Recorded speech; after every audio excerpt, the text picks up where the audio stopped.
So it's been 3 days. I know it's tough without any pads, but any impressions just from 3 days so far? Yeah, excited. We're competing, trying to make each other better. They've been going at it in a great manner, making each other better. We're learning each day how to practice, with pads first, and then with just tops on, which is key, so we can get good versus good. And they're doing it. They're going about it the right way, and that's how we'll get better. We're never gonna get better until we can learn how to practice against each other. And they've done a good job the last 3 days. Have you ever been to San Bernardino before you came out here for this? No, I've never been to San Bernardino. What are your thoughts so far? I'm not sure what it even is, but so just know we're out here somewhere. Back in the spring, you said one of the new things about spring was that there wasn't a spring game. It was just kind of a scrimmage kind of thing, an exhibition. Are there any nuances about this San Bernardino fall training camp that's different than the other training camps you were at Penn State? Everywhere you go, it's different. Whether it was Coach Moderno, Coach Holgerson, or with Coach Mora here, there's different thoughts and different ideas how to get it done. And here for us, as you can see, we get it going pretty fast. We get a lot of plays against each other, and so we don't ease into anything. It's full gear right from the get-go, full go. What are some of the factors maybe to playing or going to more of a 4-3 over a 3-4? Well, we do everything. We do multiple. We're multiple fronts on everything. Okay, depending on who we play, I feel we've got to be ready to have a lot of different tools in our package. We just have to have it. We just can't be a one-trick pony. So we do a lot of different things. That's why we're out here to see what we can handle, what we can't handle. We're giving them a lot of things, putting it in. Eventually, we'll scale back. So there's a lot of head spinning, and we know that. We know some of the younger guys they're just trying to figure out where they go first of all, and then from there. And I say it all the time. It's like when you first start driving a car for the young guys. A lot of new things. You're staring. Now as you get good, you can see a lot more factors as it gets going because you do more of it.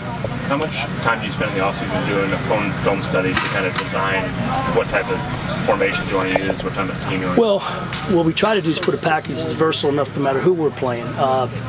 For example, our first game, we're not sure exactly what they're going to do, so we have to be ready if we have to change gears very quickly. So you have to be multiple enough to play whatever they give you, and that can happen because you're going to see so many variables throughout the course of a season, throughout the course of a game. And once they see what you're doing, it's like a little chess match going back and forth. So you have to be able to do the whole process. It's very difficult is to figure out how far you can go where they can still play fast. And that's as coaches, we always want, let's do just one more, And I think when you get really good, you try to go one less, if that makes sense. So we now, I'd rather get them a little bit, right now, not now, but eventually you want to get them, what I say, bored. So they've been doing the same thing over so they can play fast. If you can't play fast on defense, you can't play defense. It's just that simple. You said in spring that for a while that you were just observing just to get a feel for the team and the players.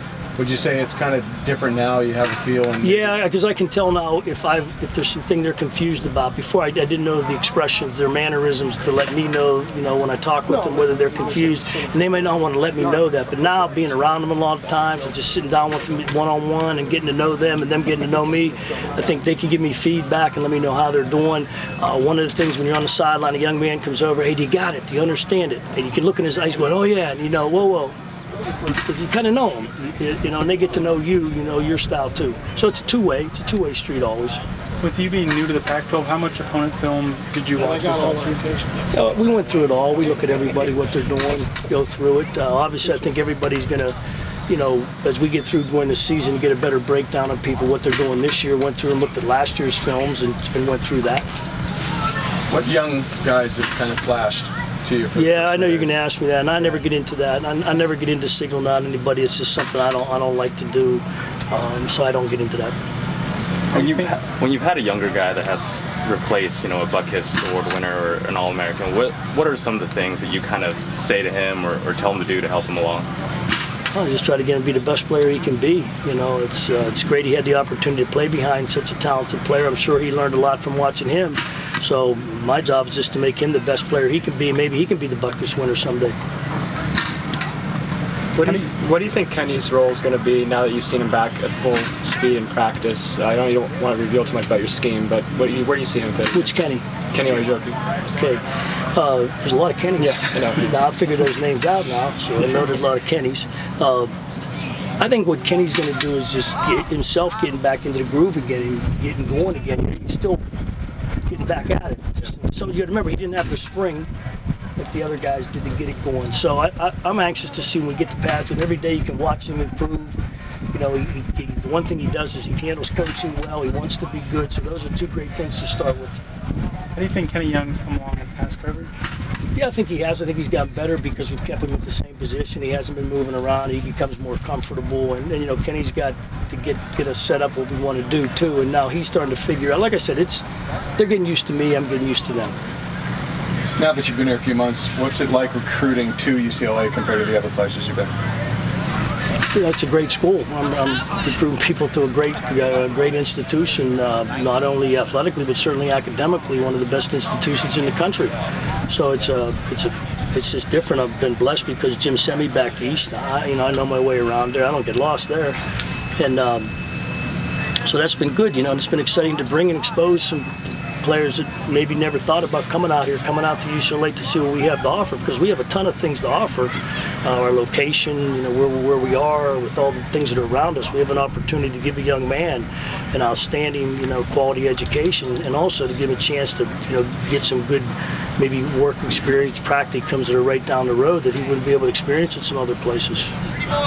Did that sound like a recruiting pitch? Is that where you were going with that? Turned right into that. But you're still getting lost in LA a little? No, I'm better now. Okay, good. No, I'm better now, Okay. and I'm getting better. GPS, I'm learning how to blow my horn and everything too. I'll figure that out. Yeah, you gotta learn that. We don't let you on the road unless you hit the horn. Oh, geez, I'm learning that too.